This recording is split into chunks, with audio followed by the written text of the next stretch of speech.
kesamarannya juga ya ini ya, apa namanya, berbeda-beda gitu ya. Ada misalnya gini, ayat mutasyabihat itu, contoh fawatihus suwar. Ibu ini udah Isa, apakah lanjut atau gimana? Jeda dulu aja, Ustaz. Oh, jeda dulu ya? Ya. Selama azan. Oh iya, oke. Kita jeda dulu ya.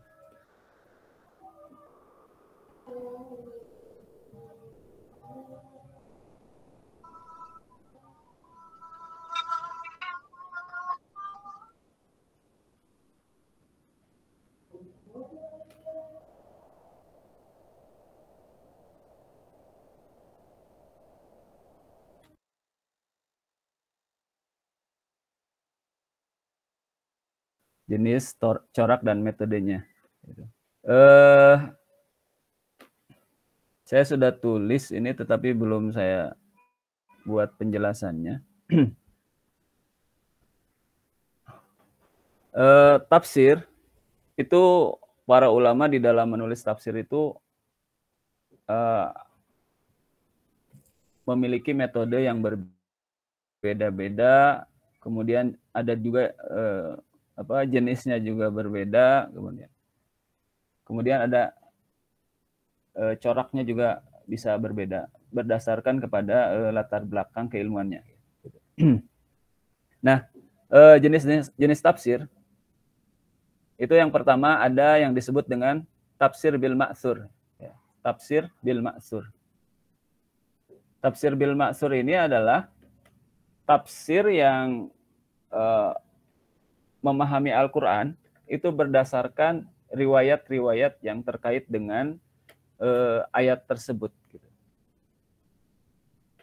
Jadi penjelasannya melalui riwayat-riwayat. Apa bedanya dengan asbabun nuzul? Kalau asbabun nuzul itu menceritakan tentang riwayat yang terkait dengan sebab diturunkannya ayat.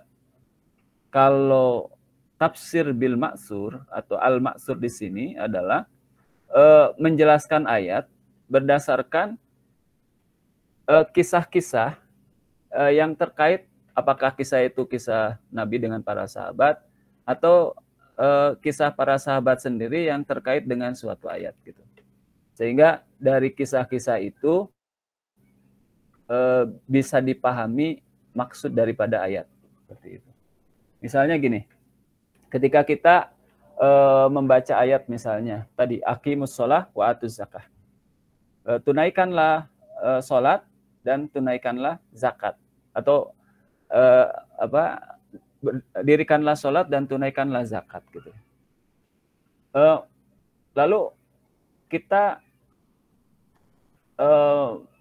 membaca atau mendengar kisah gitu tentang bagaimana Abu Bakar Siddiq gitu, ketika beliau ditunjuk sebagai khalifah gitu. Beliau memerangi orang-orang yang tidak mau mengeluarkan zakat. Jadi banyak orang Arab ketika Rasulullah SAW meninggal, banyak kabilah gitu, yang mereka tidak mau lagi membayar zakat. Karena mereka berpikiran bahwa saya dulu membayar zakat atau menunaikan zakat, menyerahkannya kepada Rasulullah. Ketika Rasulullahnya sudah meninggal, berarti kewajiban zakat itu sudah apa?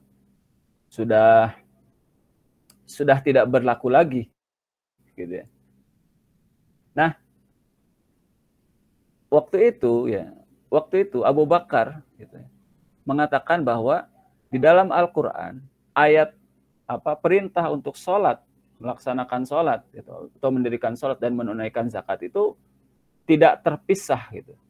Kalau kita perhatikan ayatnya, aqimus shalah wa atuz zakah. Tunaikan sholat dan laksanakan sholat, dirikanlah sholat dan tunaikanlah zakat. Itu tidak terpisah perintahnya. Artinya dua-duanya sama-sama wajib. Artinya kalau ada sekelompok orang yang hanya melaksanakan sholat tapi tidak melaksanakan zakat, itu adalah mereka orang-orang yang harus diperangi. Karena sebenarnya zakat itu dulu bukan pembayarannya atau penunaiannya bukan didasarkan pada kesadaran orang gitu.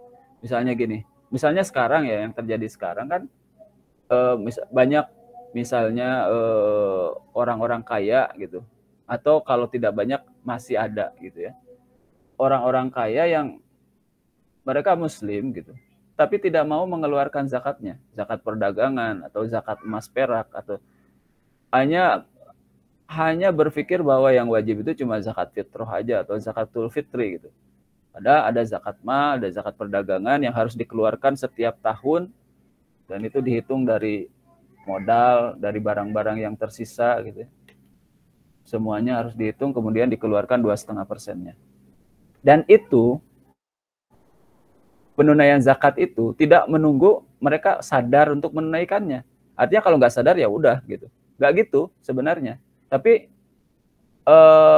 pemerintah Islam atau khalifah pada saat itu mereka mengambil zakat itu. Meskipun orang-orang yang diambil zakatnya itu dari mereka,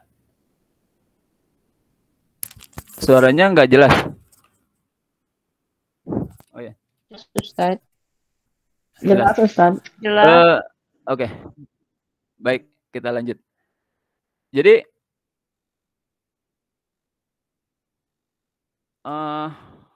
apa tadi? Kalau dulu gitu ya, zakat itu sekali lagi bukan penunaiannya itu bukan berdasarkan pada kesadaran orang untuk menunaikannya atau tidak, tetapi mau sadar mau tidak, orang kalau dia muslim dipaksa untuk mengeluarkan zakat dengan cara diambil. Kan bahasanya Al-Qur'an tuh khudz min amwalihim shadaqatan tutahhiruhum wa tuzakkihim biha. Khudz, ambillah gitu kan. Min amwalihim, dari sebagian hartanya gitu. Khudz min amwalihim shadaqatan tuzakkihim biha. Sedekah di sini adalah artinya zakat. Dan dengan itu mereka membersihnya.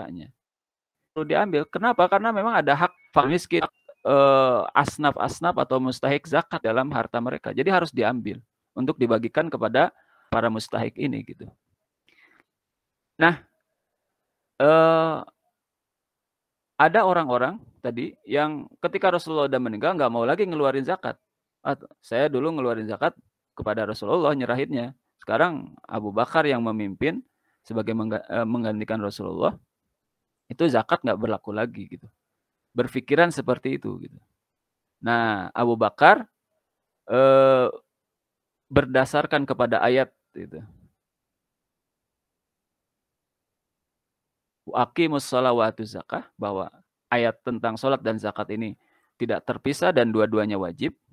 Maka meskipun orang-orang yang tidak mau mengeluarkan zakat ini masih melakukan sholat, mereka diperangi oleh Abu Bakar. Sampai-sampai Abu Bakar mengatakan, wallahi katanya, demi Allah, saya akan memerangi mereka meskipun mereka tidak membayarkan anak domba gitu, yang dulu pada zaman Rasulullah itu mereka bayarkan kepada Rasulullah. Meskipun cuma karena anak domba itu, mereka akan saya perangi. Gitu. Pada saat itu Umar bin Khattab kan pernah menentang gitu pendapat Abu Bakar untuk memerangi orang-orang yang tidak mau mengeluarkan zakat gitu. Tapi akhirnya beliau mengakui bahwa pandangan Abu Bakar ini adalah yang benar gitu. Nah, itu misalnya riwayat yang terkait dengan ayat aqimus shalah wa atuz zakah. Nah, dengan kita melihat riwayat yang tadi tentang Abu Bakar ya, yang memerangi orang-orang yang tidak mau mengeluarkan zakat, itu kita jadi lebih paham bahwa ayat aqimus shalah dan atuz zakah itu menunjukkan bahwa sholat atau zakat sama wajibnya dengan sholat gitu. Seperti itu. Sehingga orang yang tidak zakat meskipun dia sholat harus diperangi. Tapi itu nggak bisa dipraktekkan sekarang karena kita bukan sekarang mah berbeda situasinya gitu.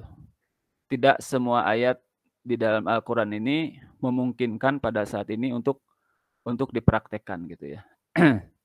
Jadi kalau dulu Rasulullah SAW ayat-ayat diturunkan kepada Rasul itu bertahap,